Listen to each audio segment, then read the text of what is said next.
আওয়ামী লীগ নেতা এবং সাবেক মন্ত্রী নুরুল মজিদ হুমায়ুন মারা গেছেন। তিনি কারাগারে ছিলেন।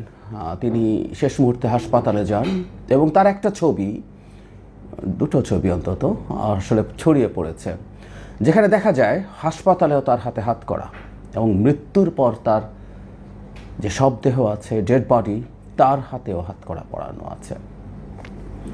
খুবই মর্মান্তিক। শুধু সেটা না, আমি কাউকে কাউকে দেখছি এই অভিযোগও করছেন যে তিনি শেষ মুহূর্তে সঠিক চিকিৎসাও পাননি, তার চিকিৎসার ব্যাপারে গড়িমসি ছিল।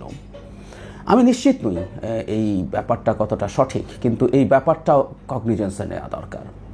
মানে আমরা একটা ন্যায় বিচারের, একটা ইনসাফের সমাজ চেয়েছি সবসময়। শেখ হাসিনাকে পতন ঘটানো এবং তাকে পালিয়ে যেতে বাধ্য করার পেছনে প্রধান কারণ ছিল তিনি এখানে ইনসাফের সমাজ নষ্ট করেছিলেন। এখানে মানবাধিকার বলে যে একটা বস্তু আছে, যে কোনো মানুষের জন্য সেটা এনটাইটেলড, সে যে কোনো মানুষ সেটার প্রতি এনটাইটেলড, এগুলো তিনি নষ্ট করেছিলেন, তিনি মানবাধিকার লঙ্ঘন করেছেন। আমরা শেখ হাসিনা পতনের পর চেয়েছি সেটা ঘটুক, এমনকি আমরা সেটা আওয়ামী লীগকেই সুন্দরভাবে তার ইনসাফ নিশ্চিত করে জবাব দিতে চেয়েছিলাম। যদিও আমাদের সমাজে একটা অংশ আছে তারা প্রতিহিংসা, প্রতিশোধ পরায়ণতা ছড়িয়ে দিতে চেয়েছিল।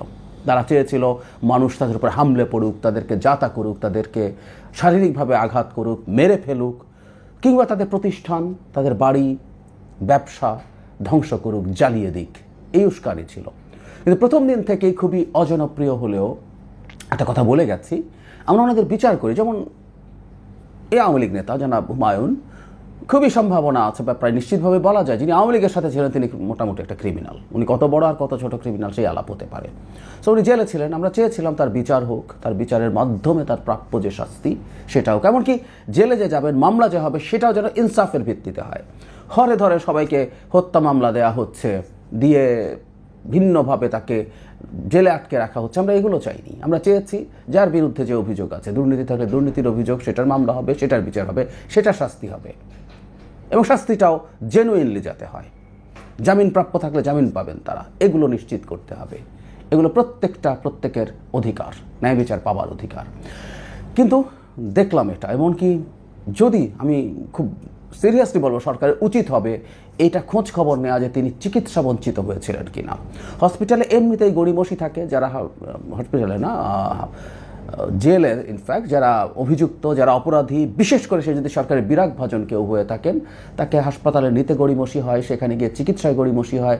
এখানে আমি দু একটা জায়গায় পড়লাম যে তাকে চিকিৎসা নিয়ে প্রথম ফিরিয়ে দেওয়া হয়েছে একটা হাসপাতাল থেকে, পরে ফেরত গেছেন কারাগারে, আবার পরে আনা হয়েছে।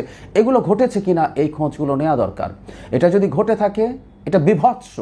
রাষ্ট্রের কাস্টাডিতে থাকা একজন নাগরিক, এই রাষ্ট্রের নাগরিক, তিনি অপরাধী, তিনি আওয়ামী লীগ সব কিছুর পরও তিনি রাষ্ট্রের নাগরিক, তার কতগুলো মৌলিক অধিকার প্রাপ্য আছে, কতগুলো মৌলিক মানবাধিকার তিনি এনজয় করবেন, সেগুলোরও খোঁজ নেওয়া দরকার। আর হাসপাতালে হাত করা পড়িয়ে যা করা হয়েছে, আমরা জানি আওয়ামী লীগের সময় এগুলো প্রচুর হয়েছে, আমরা প্রচুর এরকম রিপোর্ট দেখেছি।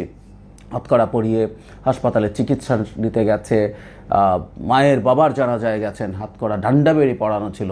তো এগুলো করা শেখ হাসিনার লক্ষণ, আমরা কেন করব?